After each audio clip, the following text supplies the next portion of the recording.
Hi students, so welcome to our session today. आज के लिए हम बात करेंगे यहाँ पे strategies to prepare English for Delhi judiciary service and Uttar Pradesh judiciary services. तो भले आपके पास सब कुछ आता है, इंग्लिश नहीं आता है, तब फिर आप क्या करोगे? So we will be discussing how to prepare these for this particular section. पहले बात कर लेते हैं हम डीजेएस की, दिल्ली जुडिशरी सर्विसेज की। पहले तो बात तो ये कि जो लेवल ऑफ डिफिकल्टी है वो थोड़ा सा ऊपर की तरफ रहता है। It is having high level of difficulty. Next आ जाता है वेटेज कितना है इंग्लिश का। इसके अंदर इंग्लिश के यहाँ पे टोटल हमारे पास है क्वेश्चंस 200, जिसमें से 35 questions they are from English. तो it forms a big chunk in this. Almost 17 to 18% of the exam consist of English. तो एक इंपॉर्टेंट पार्ट है if you are planning to go for Delhi judiciary service.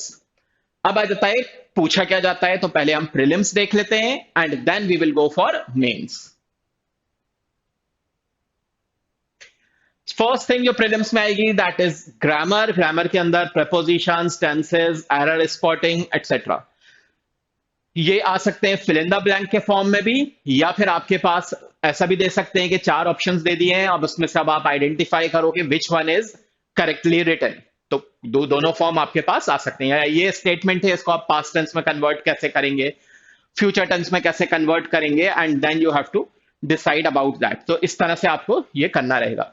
कहां से कर सकते हो आप इसकी प्रिपरेशन? कोई सा भी जनरली जो भी हमारे पास कॉम्पिटेटिव एग्जाम्स के लिए जो भी बुक्स आती हैं जिसमें एमसीक्यूज रहते हैं, multiple choice questions, those you can refer. तो आप जा सकते हो। English is easy.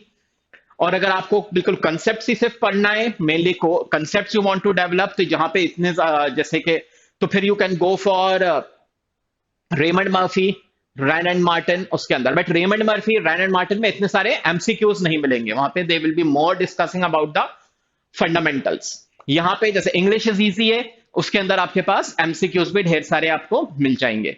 सो वहां पे आप जाके प्रिपरेशन कर सकते हो। ग्रामर के लिए वैसे भी if you are reading a lot something in English, so such as newspaper editorials, तो वहां ग्रामर भी इंप्रूव होती है, क्योंकि योर माइंड पिक्स अप कि what is wrong in this. जैसे अगर मैं आपसे बोलूं कि मी वांट वाटर, तो ये आपको भले ही ये बात पता नहीं हो कि what is subjective pronoun, what is objective pronoun, but यहां पे आप देख के समझ जाओगे कि me wants water is wrong, it should be I want water. तो lot of times it helps if you are aware about the basic structures in English language, भले ही वो आपके पास concepts नहीं मालूम हो।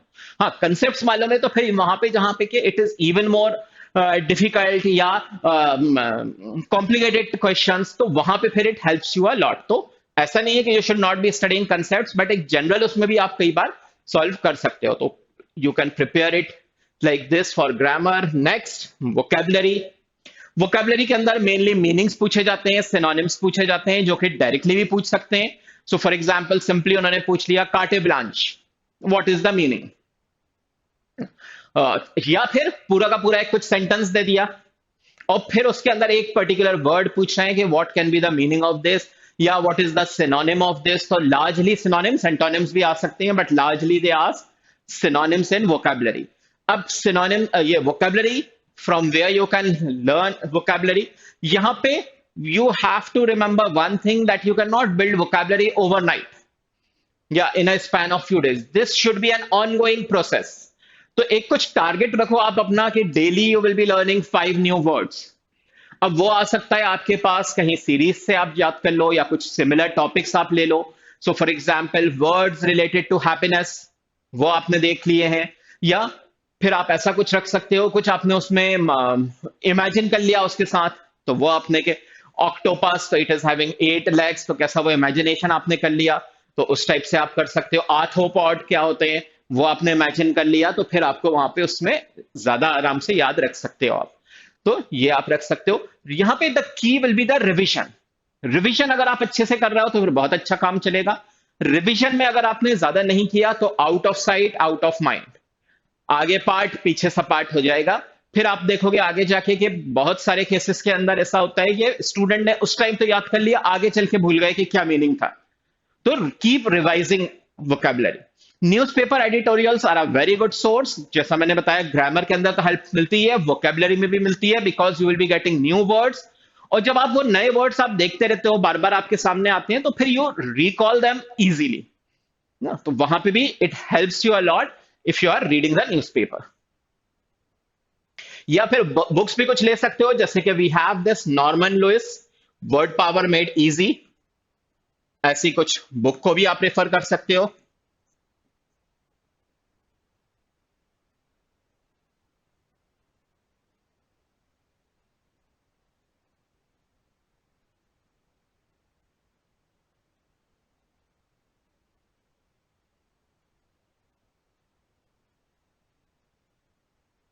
So something like that also can be taken care of.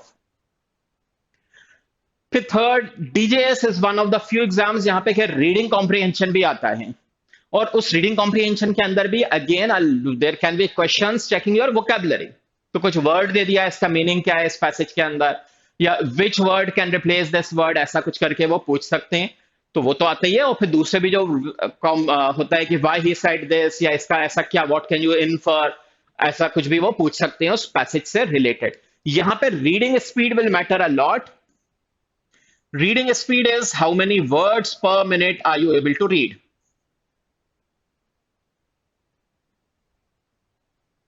So something tangible, not something that I can read the newspaper article in 3 to 5 minutes. वैसा नहीं, 180 words per minute, 200 words per minute. Higher अगर आपके पास है word limit तो that is very good. वैसे तो ideally you should be having, अगर आप अच्छी इंग्लिश है तो 220 words per minute होना चाहिए आपकी।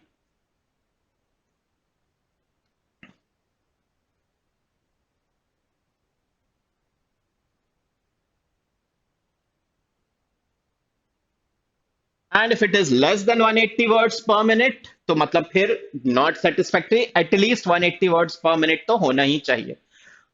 स्पीड अगर आपकी अच्छी होगी तो फिर यू कैन क्विकली रिफर, जल्दी से आप जाके वापस आके रिफर कर सकते हो पैसेज के अंदर क्वेश्चन जो पूछ रहा है उसके हिसाब से। According to that there can be two type of questions, पहला होता है डायरेक्ट, दूसरा होता है इनडायरेक्ट।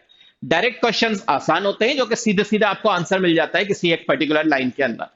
तो जैसे इस वर्ड का मीनिंग क्या है आपने बता दिया, या in which year he met his teacher, तो वो कोई पर्टिकुलर ईयर था उसका वहां पे मेंशन था, वो डायरेक्टली आपको मिल गया। इनडायरेक्ट हो जाता है, वो सीधे सीधे नहीं मिलता है।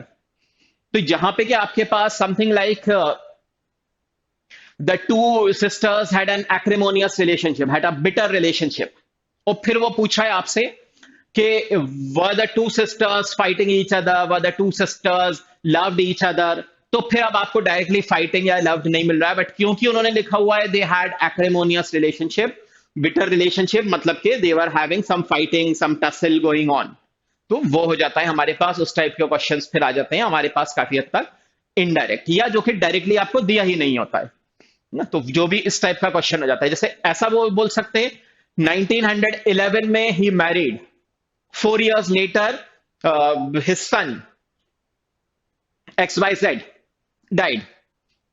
तो यहां पे अब आपसे वो ये पूछ सकते हैं कि which year his son died, जो कि आपके पास डायरेक्टली है ही नहीं।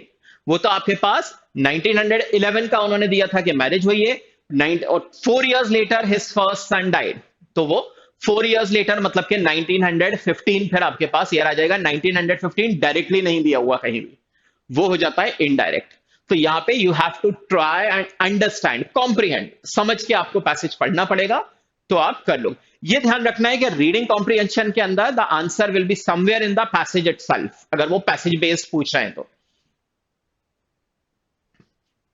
फिर मेंस के अंदर आ जाते हैं। मेंस के अंदर जब हम बात करते हैं तो लैंग्वेज का जो पेपर रहता है उसके अंदर you have vocabulary, essay, प्रेसी writing and translation. इसके अंदर अगर हम देख लें, ऐसे के अंदर आपको क्या करना रहेगा, ऐसे के अंदर जो भी टॉपिक दिया गया है जनरली कुछ समथिंग रिलेटेड टू लीगल ही पूछा जाता है, कुछ सोशल टॉपिक भी दे दिया है अगर उन्होंने, जैसे कि सेव वाटर, तो यहां पे what is the perspective of law on that, law इस बारे में क्या कहता है कि अगर कोई there is wastage of water, या ये कि वाटर पोल्यूशन हो रहा है, तो उस केस में लॉ क्या बोलता है वो भी आपको इंक्लूड करना चाहिए। ऐसे के अंदर याद रखिएगा there should be introduction, body and then conclusion. तो एक इंट्रोडक्शन जो टॉपिक दिया गया है, फिर बॉडी जहां आप अपने व्यूज रखोगे, और फिर conclusion. Then comes your precis writing. Precis writing is 1/3 कर देना है आपको, शॉर्ट में कर देना है जो भी वहां पे दिया हुआ है अपने वर्ड्स के अंदर। ऐसा नहीं है कि आपने फर्स्ट सेंटेंस उठाया, थर्ड सेंटेंस उठाया, फिफ्थ सेंटेंस उठाया और वही लिख दिया। You have to paraphrase it. So for example, उसमें अगर दिया हुआ है कि दे वर्कड डिलिजेंटली, तो आपने लिख दिया दे वर हार्ड वर्किंग। तो थोड़ा सा आपने अपनी लैंग्वेज में कुछ बदल के चेंज करके लिख दिया, तो फिर वो ज्यादा इफेक्टिव हो जाता है। इसेंशियल पॉइंट्स आपको बाहर नहीं करना है, नॉन इसेंशियल हटा देना है। प्रेसी राइटिंग में जो भी इसेंशियल की पॉइंट्स हैं, सेंट्रल आइडिया है, that should be there in your precis. वहां पे प्रेसी के अंदर इसलिए ग्रामर, वोकैबुलरी, ये सब भी will play a role. And then finally translation, English to Hindi, Hindi to English translation आपके पास रहता है जो आपको करना रहेगा। So that was DJS. Let us move to Uttar Pradesh judiciary services. यहां पे अगर हम देख लें प्रीलिम्स के अंदर, प्रीलिम्स में आता है general knowledge and law, English is not asked. Prelims के अंदर उत्तर प्रदेश में, इनफैक्ट उत्तराखंड के अंदर भी English is not a part of the prelims. तो फिर क्या आता है मेंस के अंदर? जरूर you have this language paper which is of 200 marks. तो big chunk from language, you get 200 marks from that. क्या आएगा वहां पे? ऐसे, जो अभी मैंने आपको बताया है क्या चीजें आपको ध्यान रखना है। बॉडी इंट्रोडक्शन, बॉडी, कंक्लूजन आपको रखना है। कंक्लूजन जिसमें कि आप ओवरऑल फिर फाइनल आप बोल रहे हो कि where it is leading you to, जो आपने अभी तक इंट्रो दिया, बॉडी दी, तो अब आप कहां फाइनली क्या बोल रहे हो। So you conclude it at the end. फिर प्रेसी राइटिंग है आपकी, ये दोनों हो जाएंगे आपके 60 मार्क्स ईच। फिर 40 मार्क्स ईच ट्रांसलेशन आपके पास आ जाएगा, इंग्लिश हिंदी, हिंदी इंग्लिश।